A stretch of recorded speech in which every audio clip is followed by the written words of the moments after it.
Good morning, allez, Idan ce sera aujourd'hui le Nishmat, Richard Ron Ben Fortune Mazal, Kol Desrak Ben Fortune Mazal, Adani Myriam Bat Elisa Sayak, Michou Michel Esther Bat Arlet Maïssa et Moshe Ben Léo, si vous souhaitez aussi vous une prochaine étude de Mishnah, contactez les 5 minutes éternelles. Nous étudions ma Sechet Yuma, Perekret, Mishnah Vav, Mi She'achazo Bulmus, Ma'achrin Oto, Afilu Dvarim Tmeim, Ad Sheyeoru Enav. מי שנשכחו כלב שותה, כלב שותה. אין מאכילין אותו מחצר כבד שלו, ורבי מתיה בן חרש מתיר. ועוד אמר רבי מתיה בן חרש, החושש בגרונו, מעצילין לו שם בתוך פיו בשבת, מפני שספק נפשות וכל ספק נפשות דוחה את השבת. On continue encore les halachot du tzom de Yom Kippour, donc depuis le début du chapitre, Perikret, qui est consacré à la halachot spécifique à Yom Kippour qui concerne le chacun, à la différence des 7 premiers prérequis, on a parlé du rituel de Yom Kippour, la Voda ou Beth Amikdash, et la Mishnah enseigne maintenant, Misha Achazo Bulmus, celui, on parle de Yom Kippour comme en fait on parle de toujours, quelqu'un qui est pris d'un bulmus, je ne sais pas comment ça se traduit en français, mais c'est un coup de faim terrible où il peut être en danger, d'accord, il crie famine mais totalement, c'est-à-dire c'est un niveau, le Barthénon rapporte, c'est une sorte de maladie de quelqu'un qui est très affamé, c'est pas qu'il n'a plus de réserve, il sent que là il va perdre tout le contrôle, il est en train de... Alors, la Mishnah m'enseigne, Ma'achilin Oto, on lui donnera à manger, même des aliments impurs, impropres à la consommation, même des aliments pas cachers. C'est-à-dire si c'est tout ce qu'on a, la Gemara elle-même, elle donne un ordre de priorité bien sûr, donne a priori du cacher, donne a posteriori du pas cachère, et la Gemara elle précise plusieurs degrés d'interdit selon le niveau. Il y a des choses qui sont plus interdites que d'autres, des choses de l'archive carré, on a la Gemara elle précise aussi toute une hiérarchie, mais en tout cas même des choses interdites parce qu'il est en danger public, et la grande règle, il est en danger de vie, et la grande règle elle est Pikuach Nefesh de Chol Torah Kula. Le Pikuach Nefesh, sauver une âme, ça repousse toute la halachot de la Torah, avec l'exemple de la Vodazara qui doit y avoir sur Chodamim. Dans l'occasion d'en reparler, ce sera le sujet de la prochaine Mishnah un peu plus en détail, notamment. Donc, en tout cas, on a cette personne qui est pris en gros coup de faim terrible, qu'il est en train de... Il est en danger. Alors on lui donnera à manger même des aliments impropres, interdits à la consommation, pas cachers, Ad sheyeoru enav. Littéralement jusqu'à que ses yeux recommencent à s'éclairer, c'est-à-dire jusqu'à qu'on remarque qu'il reprend un teint normal. C'est dit aussi à Yom Kippour, donc quelqu'un qui est en train de... On sent qu'il est en train de tomber, il a un coup de faim anormal, on a peur pour lui, et ben on lui donnera à manger. Ok? Mi sheneshacho kelev shote. Autre sujet maintenant, puisqu'on va commencer à parler du pikuach nefesh, d'une personne qui est en danger de vie, et bien du coup on a cette Mishnah et la prochaine Mishnah qui vont rentrer dans ces cas justement de pikuach nefesh. Avec un premier cas, mi sheneshacho kelev shote. Celui qui a été mordu par un chien enragé, un chien fou, c'est un chien enragé, Barthénon rapporte, il a la rage, comme il a la bouche ouverte avec de la bave qui lui dégouline, piv patouach, riro notef, oznav son je ne sais pas c'est quoi l'histoire, qu'il a quelque chose d'un liquide répugnant qui lui coule des oreilles, znavo muznachato ben yechotav, sa queue elle lui tombe entre les jambes, et il marche sur les bas-côtés du Rishut Arabim, où il aboie, on n'entend pas sa voix, tout ça c'est les signes d'un chien qui a la rage.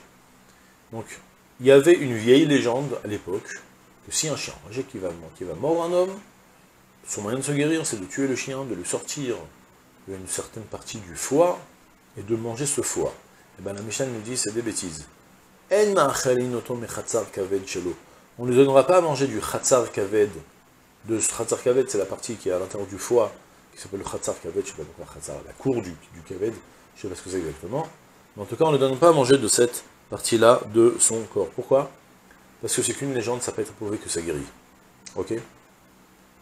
Ça n'a pas été prouvé que ça tue, ça n'a pas été prouvé que ça guérit. Les gens peuvent aussi parfois guérir, en prenant ou pas en prenant, d'accord? Et sur ça, il y a Rabbi Matya ben Kharash, Rabbi Matya ben Kharash, permet de manger justement ce Khatsar Kaved, parce que selon Rabbi Matya ben Kharash, il pense que c'est un vrai remède qui guérit.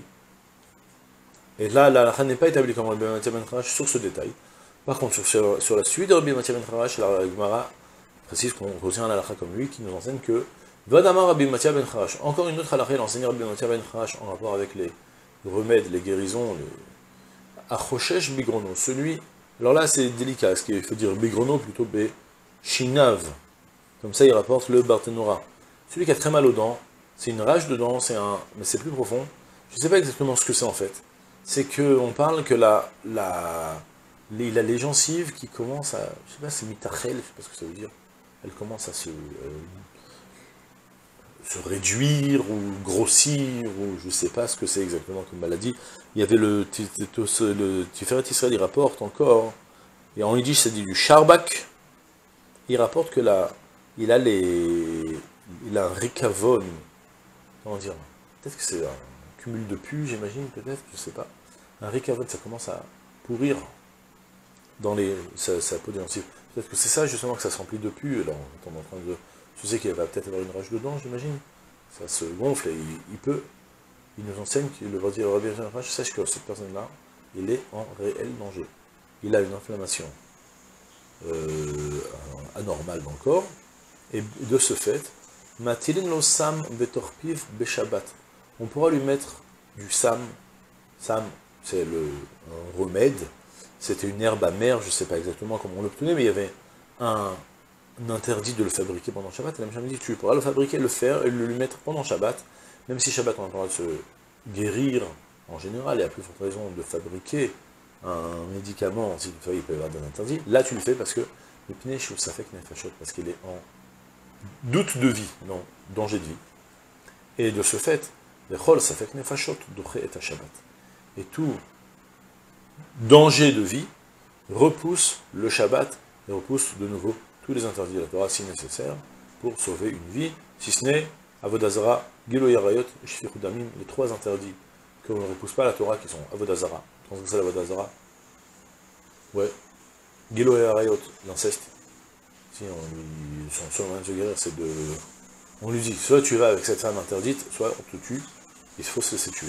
Par contre, si on lui dit, soit tu manges cette viande de taref, ou soit on te tue, il mangera la viande, parce que c'est pas Pikoch Nefesh, repousse toute la Torah, il est en danger de vie.